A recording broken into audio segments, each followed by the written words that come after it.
ঝিনাইদহ জেলার শৈলকুপা থানায় মাদক ব্যবসায়ীর বাড়িতে মুসল্লিদের অভিযান। ঝিনাইদহ জেলার শৈলকুপা থানার 15 নম্বর ফুলহরি ইউনিয়নের পুটিমারি গ্রামে আজ শুক্রবার জুম্মার নামাজ পড়ে মাদকমুক্ত সমাজ গঠনের এক বিক্ষোভ মিছিল ও প্রতিবাদ। দলমত নির্বিশেষে পুটিমারি গ্রামে ও গজারিয়াপাড়া গ্রামের জামে মসজিদের ইমাম সাহেব ও 4 নম্বর ওয়ার্ডের মেম্বার মোহাম্মদ কুরবান আলী এবং পুটিমারি গ্রাম এবং গজারিয়াপাড়া গ্রামের ইমাম সাহেব মোহাম্মদ আবুল কাশেম ও মোহাম্মদ নূর আলীর নেতৃত্বে এই মাদক অভিযান চালানো হয় এবং মাদক ব্যবসায়ী সলেমানের বাড়িতে গিয়ে তাদের গ্রাম থেকে উঠিয়ে দেওয়ার কথা বলা হয়েছে।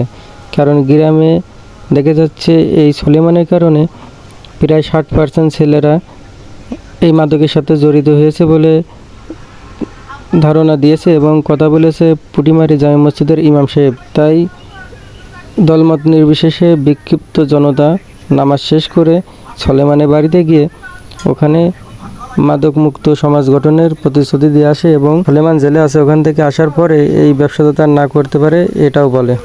আপনাদের কাছে আগে আমরা জানালাম, যেহেতু সবচেয়ে বেশি ভালো হতো ওনারা যদি আম্মা এখানে থাকতো, সে যেহেতু নাই, আপনি যেহেতু আছেন, আপনি এই কথাগুলো আপনার শাশুড়ির কাছে পৌঁছিয়ে দেবেন। যে এরপর থেকে মানে আমাদের আঙ্কেল বললো যে গ্রামে যদি সে আসে তাহলে আমরা কিন্তু কঠোর পদক্ষেপ নেব, কারণ তাকে সুযোগ দেওয়া হয়েছে বিভিন্ন মানুষের মাধ্যম থেকে। গ্রামে কিন্তু দেখা যাচ্ছে আমরা কিন্তু সেইভাবে গ্রামের মানুষ তাই কাজ হবে, ছোট ছোট লোক প্রচুর পরিমাণে আসে বাইরে থেকে, এটা আমাদের গ্রামে। আমি সেই কথা বলি, এটা করতে কোনো পুরুষ মানুষ আসবে না। তোমরা তো মহিলা মানুষ, তোমাকে তো বিটা ফিলিয়ে ফিলিয়ে পুরুষ নেই। বাইরের বহিরাগত পুরুষ মানুষ তোমাদের এখানে কি করতে আসে? এখন আমি